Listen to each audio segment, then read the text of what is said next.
Après 9 ans de mariage et une fille de 7 ans, mon mariage s'est effondré. Mon mariage avec Sarah a duré 9 ans. Nous avons eu une belle fille de 7 ans, Lily, et pendant longtemps, je pensais que nous avions construit quelque chose de solide. Mais des fissures ont commencé à apparaître, d'abord lentement, puis brutalement. Tout a commencé avec les insécurités grandissantes de Sarah. Elle est devenue obsédée par l'idée que je lui cachais quelque chose. Chaque soir, elle vérifiait mon téléphone, examinait mes messages et parcourait mes réseaux sociaux. Je n'avais rien à cacher, et elle ne trouvait jamais rien, mais cela ne l'a pas empêchée de m'accuser d'avoir une aventure ou de projeter de la quitter pour quelqu'un de plus jeune. Je riais souvent de cela, pensant qu'elle était juste trop dramatique. Sarah n'avait que 31 ans à l'époque, et moi, j'en avais 37. Je la rassurais constamment, lui disant combien elle était belle et combien je l'aimais. Mais peu importait ce que je disais, elle luttait avec son estime de soi. Elle disait souvent qu'elle ne se sentait plus attirante après la naissance de Lily, en disant que son corps avait trop changé et que je ne la regardais plus comme avant. Notre vie intime était stable, bien qu'avec des hauts et des bas. Certaines semaines, nous étions ensemble 2 ou 3 fois, d'autres mois, 1 ou 2 fois seulement. Quelle que soit la fréquence, je m'efforçais toujours de la faire se sentir aimée et appréciée. Quand elle n'était pas d'humeur, je respectais son espace. J'aimais profondément Sarah, et je pensais que notre connexion nous permettrait de surmonter tous les défis. Ma routine était prévisible et transparente. Je travaillais à quelques kilomètres de la maison, donc je partais généralement du travail à 17h30 et j'arrivais chez moi à 18h pile. Je rentrais même à la maison pour déjeuner la plupart des jours. Il n'y avait ni le temps ni l'opportunité dans mon emploi du temps pour une quelconque infidélité, mais la paranoïa de Sarah persistait. Elle disait qu'elle se sentait abandonnée et invisible. Un jour, Sarah est venue vers moi avec un dépliant qu'une amie lui avait donné. Il annonçait une clinique de chirurgie esthétique et elle m'a dit qu'elle voulait faire une abdominoplastie, des implants mammaires et une augmentation des fesses. Au début, j'ai pensé qu'elle plaisantait. Sarah avait toujours été une maman au foyer, gérant la maison et s'occupant de Lily. Nous vivions uniquement avec mon revenu, qui couvrait notre hypothèque, les factures et la scolarité privée de Lily. Nous vivions confortablement, mais nous n'avions pas l'argent nécessaire pour des procédures de luxe.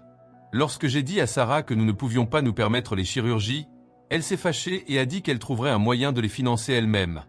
Elle a même parlé de trouver un travail, mais rien ne s'est concrétisé. En revanche, nos discussions se sont intensifiées, principalement à propos de l'argent et de son insatisfaction avec notre style de vie. Après des mois de tension, j'ai pris une décision que je regrette profondément aujourd'hui. J'ai vendu ma voiture, un 4x4 pour lequel j'avais travaillé pendant des années et que je rêvais d'avoir depuis plus d'une décennie. J'adorais ce véhicule, mais je l'ai vendu pour payer les chirurgies de Sarah. En échange, j'ai pris sa vieille berline, qui n'était pas aussi fiable.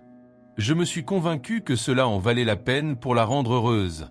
Les chirurgies ont eu lieu, et Sarah était euphorique des résultats. Sa confiance a considérablement augmenté, et pendant un temps, notre relation semblait s'améliorer. Elle souriait plus, se maquillait plus souvent et me complimentait à nouveau. Je pensais que nous avions surmonté la crise. Mais en moins de 3 mois, tout a changé. Sarah a commencé à passer plus de temps à la salle de sport de notre quartier, à s'entraîner et à exhiber son nouveau corps. Elle est devenue distante, me traitant avec indifférence et parfois avec mépris. Puis, soudainement, elle m'a dit qu'elle voulait divorcer. Quelle était son explication ? Elle a dit qu'elle s'était mariée trop jeune et qu'elle avait laissé passer l'opportunité d'expérimenter la vie. Elle sentait que j'avais vécu plus que ce qu'on attendait de mon âge et elle voulait la liberté d'explorer son propre chemin. Cela m'a complètement surpris. Sarah savait toujours que je n'étais pas la personne la plus expérimentée en matière de relations. Elle n'a été que ma deuxième petite amie et je me suis engagé envers elle de tout cœur, pensant que nous vieillirions ensemble. Son excuse m'a paru une trahison, comme si tout ce que nous avions construit ensemble avait été un mensonge. Mais je n'ai pas supplié ni argumenté. Je lui ai dit tranquillement, « Si c'est ce que tu veux, Sarah, alors c'est vraiment fini. Il n'y aura pas de seconde chance. » Elle a hésité un moment, son visage montrait de l'incertitude, mais à la fin, elle est restée ferme dans sa décision. C'était fini. La femme à qui j'avais un jour confié mon cœur avait décidé de partir. Le processus de divorce a été épuisant, tant émotionnellement que financièrement. Nous avons vendu la maison que nous avions transformée avec tant d'amour en foyer, ainsi que sa voiture, pour diviser les biens. Les meubles que nous avions choisis ensemble sont devenus une autre chose à diviser. Je me suis installé dans une petite maison modeste en location, mais accueillante, et j'en ai fait un endroit où Lily se sentait la bienvenue et heureuse.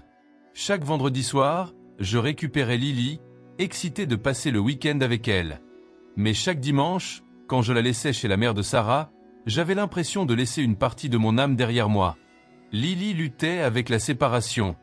Elle s'accrochait à moi lors des adieux, des larmes coulant sur son petit visage, suppliant de rester. « Papa, s'il te plaît, ne me fais pas retourner. Maman n'est jamais à la maison. Elle sort toujours. » Ces paroles me déchiraient. Elle se sentait abandonnée, et entendre sa douleur me rendait encore plus amer contre Sarah.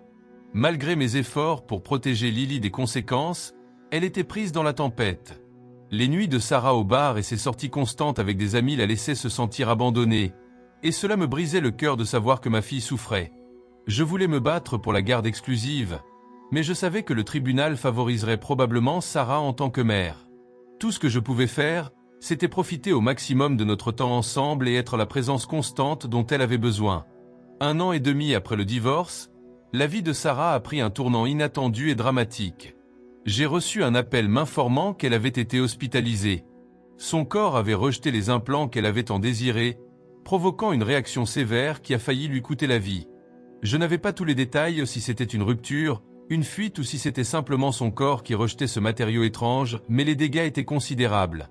Les implants ont dû être retirés, la laissant avec des cicatrices importantes et un corps qui ne ressemblait plus à la femme sûre d'elle qu'elle avait été.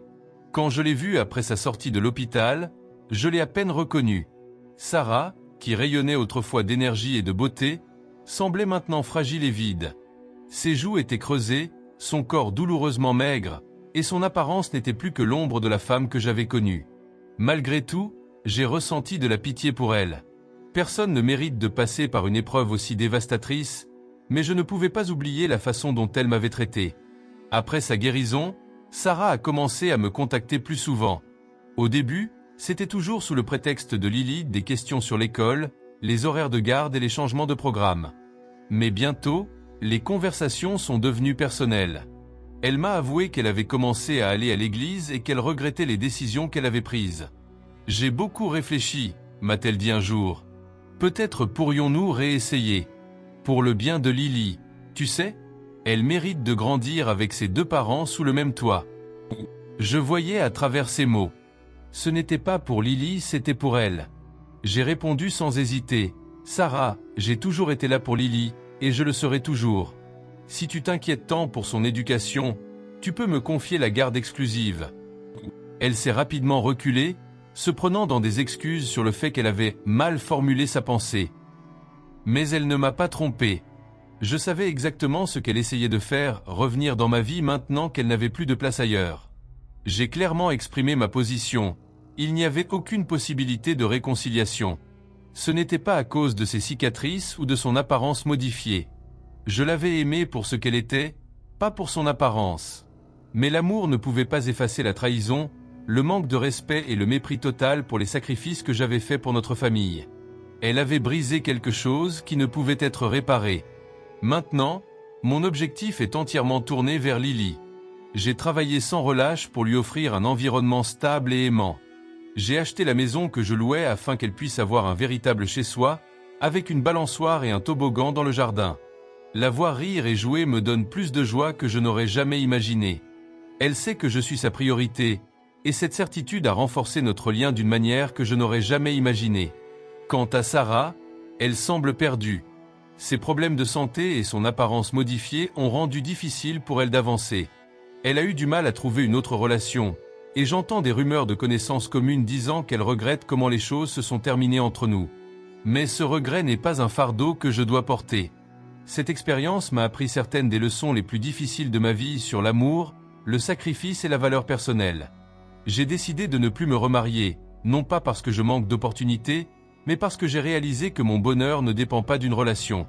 Ma vie est dédiée à être le meilleur père possible et à m'assurer que Lily grandisse en sachant qu'elle est aimée inconditionnellement. Pour l'instant, cela suffit amplement. Si vous avez une histoire similaire, partagez-la avec nous dans les commentaires si vous souhaitez qu'elle soit racontée. Merci d'avoir regardé jusqu'à la fin. N'oubliez pas de liker la vidéo et de vous abonner. À la prochaine fois.